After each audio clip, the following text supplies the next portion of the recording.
Alright, I'm going to show you a little bit about doing this charcoal underdrawing. I've created a soft charcoal tool in Photoshop as a tool preset. Some people have asked me to make some of my brushes and actions available for sale, and I am working on that, so if you would like to use exactly the brushes that I'm using, soon you'll be able to do that. But the exact nature of the brush is not really that important. Um, there are certain things that I happen to like, and but you can achieve the same results using the standard airbrush brushes that come standard with Photoshop, and you don't need to use anything special. So as I said, I have an 11 by 17 300 dpi new document. The background layer is filled with 50% gray, and I have a transparent layer 1 on top of it. And just to give you some context, I'm going to keep one of my reference images within the application as opposed to on my secondary display, just so you can see how I'm using it as a reference. I'm zoomed out on my new document because I'm working at this point on a very, very broad proportional level, and I don't want to get too bogged down in details. I want to be able to see the entirety of the piece and know that it's working. Now, I want you to note that the proportional dimensions of this document do not match that of my reference image, and that's because I like to work in a canvas that's larger than the final image, and I like to draw a boundary of the picture plane within the larger canvas, so that if I need to spill over or I need to expand out from where I'm drawing, I'm not trying to establish my edges of where I'm working right where the document ends, because sometimes you find that you drew something and you need to push it over the edge, but now you've run out of canvas space. So I'm going to make a box, very rough box, that's roughly equivalent to the proportions of my reference image. I took my reference image with a standard digital camera, so it's taking a roughly, it would be something like a 5 by 7. It has this approximate shape. One of the principles that is so important about establishing your sketch for a painting like this is to keep in mind the very large scale of proportion, because it doesn't matter how big the eye of this alligator head is compared to the overall composition if the larger forms are not in the right place where they should be. So the way I've composed this, I've got a piece of cloth that I laid over a stool, and then a piece of construction paper on top of that, and that helps create some of the bigger proportional landmarks. So if I'm looking at my reference image, I can see that the edge of this piece of cloth, the corner of it, intersects with the boundary of the canvas at about here and about here. And then it intersects with the boundary of this side of the canvas a little under halfway and a little under halfway.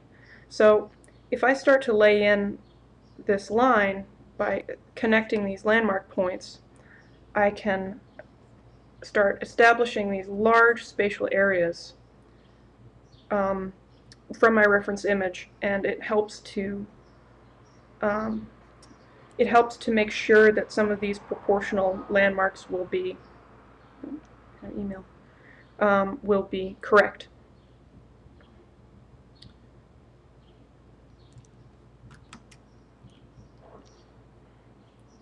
So similarly, when objects intersect with the edges of the plane, it's really easy to see where they're supposed to belong, because you can kind of see them like notches close to the edge. At least it's a bit easier for me. Here's the leg of this stool, and it's about here. This is about here, and then this. And I'm judging not only where where this leg goes, but also I'm looking at the size and rough proportional shape of the negative spaces. That's a very important component of judging proportion. So if you can see this sort of pie wedge that's created between the edge of the cloth and the vertical of the stool leg, you can see that it has a particular curvature here, it has a particular height and base width, and by trying to match that that shape, I will get closer to what the actual proportional spatial relationship is between these various pieces of the elements of the picture. And once you establish the broader landmarks, it gets much easier to start laying in the more detailed elements. But for now, let's see.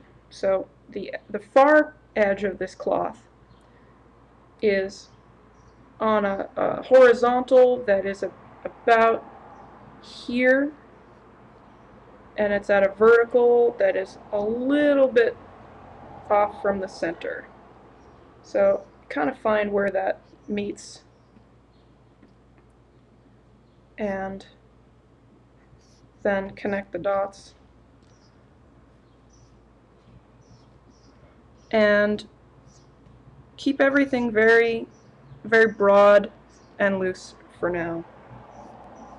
Don't worry about detail.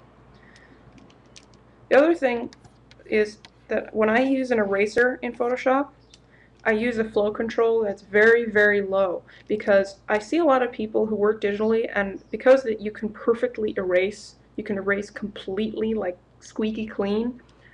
I don't know about you, but when I work in traditional media, I look at the ghosted image of where I erased and I help correct myself from where it was wrong. And if you erase perfectly, I find, at least for me, I make the same mistake over and over again because I don't have that remnant of where the wrong line was to help me make the correct line relative to that, closer to where it's supposed to be.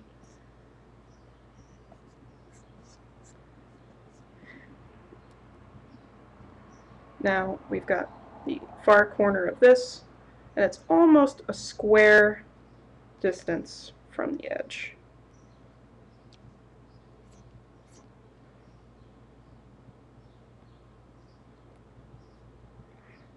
You can measure these things as much or as little as you like. Ultimately, no one is going to see your reference photo, and ideally a painting should not look as though it is similar to a photo. I see a lot of people do things like depth of field. There are times and places when you want to emulate a photorealistic look. You want to emulate the unique properties of a photograph. There are, for example, if you're doing an action shot, there are times and places when you might want to have a little bit of a photographic style of blur. And there definitely is a time and a place for that. But for the most part, paintings that look like they're done from photos look really cheesy, and they look like something that somebody had done at the mall. So even if you're using photos as references, try to remember the qualities of a painting that make a good painting are not the same as those that make a good photograph. And if you capture a photograph perfectly in the form of a painting, it will not necessarily be a good painting. In fact, sometimes they are completely at odds with each other, aesthetically speaking. So while I was ranting about that, I don't know if you noticed that I moved the boundary of the edge of my picture plane because I realized that I needed a little bit more space for the curvature of the cloth. That's why I put everything in a box instead of going right up to the edge here and finding, oh, oops, I ran out of space. So, and when we're all done, we can crop it to wherever we want, so don't worry about having extra canvas space. So these are the large spatial areas, and empty space is equally important to the success of a composition as the elements themselves. Now, and only now that I have established these broad spatial areas, will I start to block in my points of interest, the subjects of the painting itself. Now I'm noting that the alligator's head gets really, really close to touching the far corner or the far edge of this piece of paper. And when you have two elements in a drawing that almost go edge to edge, that's a form of something called a tangent, and it is a big no-no. So like if you have a circle, and like I'm dramatizing what's going on here. The circle is getting really, really close to the edge of the plane that it's sitting on. You really, even if the photo reference shows this relationship, you wanna not do that. What you want to do instead is cheat it. Even if it's not technically correct, you want to have it so that the edge passes in front of that boundary, so that you create that depth, and you avoid having two elements that are almost like, it looks like they're kissing each other, but really there's distance there, and you want to show that. So I'm going to pretend that the alligator head actually comes up a little bit above the edge of this paper. So I'm going to start blocking in. It's approximately this distance from the edge. This is something that is sometimes called an enveloping or enveloping. It's really, you make an envelope of the farthest boundaries of your objects to help get in touch with the amount of space that they occupy in 3 dimensions. So I'm not going and making an alligator eye and then trying to go and make the jaw and go like this from the interior out. I'm working from the outside in. You'll see that a lot in classical drawing textbooks, particularly from the end of the 19th century and the beginning of the 20th century. You see things like these are actually called tangent lines. You see lots of intersecting lines that start to describe a space that exists inside them. So you establish the outer boundaries first, and then you fill them in with the inner forms. I'm not doing it in the most academic sense, but you can see that I'm trying to lay in where the alligator exists without worrying about interior form really at all. There's an interior form suggested by the place where the jaw is open, but I'm not going to even get into that yet. I want to get the proportion, so the height and the width and the breadth, roughly correct. And as you can see, I'm not doing this perfectly true to the photo. I'm cheating it because I don't want to have that tangent that exists in the photo reference. And now I'm going to do something else, which is called drawing through. The duck is behind the alligator, and I'm not going to worry about the fact that the alligator's nose passes in front of the body of the duck. I'm going to draw it as though it's an X-ray, and I'm going to start putting the duck where I want it, and I'm going to draw the elements that would normally be invisible. So there's the back of the duck that goes back here, and the head of the duck, and you can see that the edge of the table is suggested, the edge of the piece of construction paper are there because they still exist, and I want to think about them spatially as I put these forms in. So here's the duck's head. I'm checking that very roughly against the photo, but it's not perfect because I'm not trying to reproduce the photo. I'm just using it as a reference, as an inspiration for a more artistic composition. Likewise, here's another tangent. This duck is a soap, and it's a soap on a rope, and it's got a rope. That's why another rope coming out of his head. And I want to give a little bit more air space between the head of the duck and the way that the rope falls. Because right now, I'll even zoom in a little bit so you can see it. Right now, there's not very much daylight coming in between the rope and the head, and I want the contour of the head to be made visible by the negative space between the rope and the head. So again, I'm going to cheat, and I'm going to make it look as though the rope is further away from the head on my image itself. So at this point, it's so far away that you can't really see where it's going to be at because we're zoomed out pretty far. But I'm going to put the place where the rope hits the ground, or the ground plane, a little bit over here.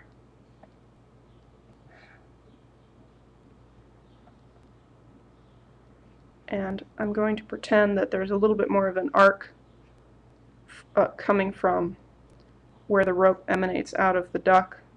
And I'm also going to do the opposite thing. I'm going to have the rope cut into the body a little bit more than it is in the real photo. So it'll help kind of create a bit more of an illusion of depth of the rope passing in front of the body as opposed to just being alongside it. These are not things that you need to worry too much about for the moment. Alright, the other nice thing about having a big empty space around your canvas is that you can work things out and do little sketches and studies in the margins if you want. And it is much more similar to the way these things get worked out with natural media, and that's the approach that I'm really looking for. So now I can start thinking about more smaller elements.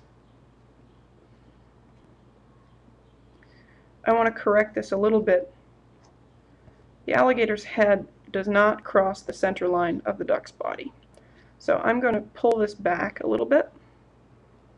I'll pull down the lower a little bit.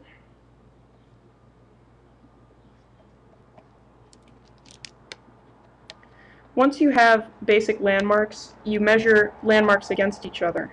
So the soap is great because it's molded, and there's actually a natural center line that goes through the body of this duck. So it shows you, and when you draw solid forms, it can be very helpful to lay in a center line to show you the turn of the body or the head.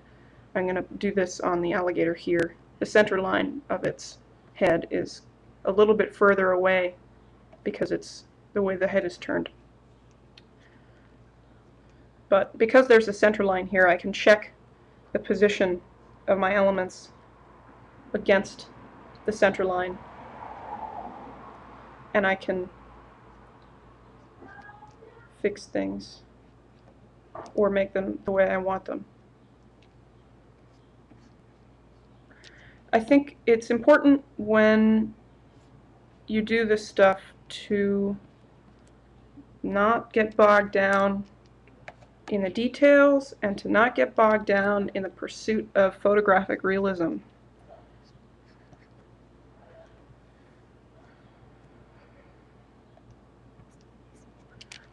The way that the human eye sees is not the way a camera sees. And the way paintings are composed has very little to do with the way photographs are composed.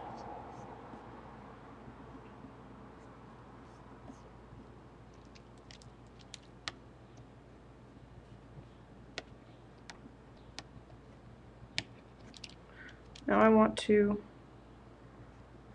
make the basic suggestion of the duck's eyes and beak. As you can see, they're kind of cartoonish at the moment. I'm going to do the same thing with the alligator's eyes. That's roughly where it is. And the jaws have a contour that is, it has an undulating kind of smile, and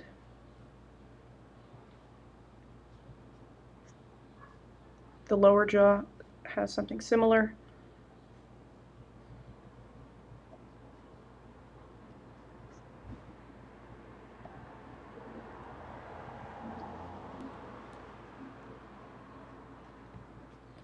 This is a real alligator head. I'm very sorry if this is upsetting or disturbing. I bought it at a yard sale for $1, and I don't think I would have bought it new. I don't think I would have wanted to subsidize the alligator head preservation industry. But it is a great piece for doing still lifes. It's really interesting. It's very striking. Alright, now that I have these elements roughly where I want them, the next part I'm going to be talking about working up a tonal underdrawing. Something that Norman Rockwell called a charcoal comprehensive. I know he called it that. I'm sure that that's just what it's called. But I'm going to be talking about that in the next section, so you can stay tuned for that.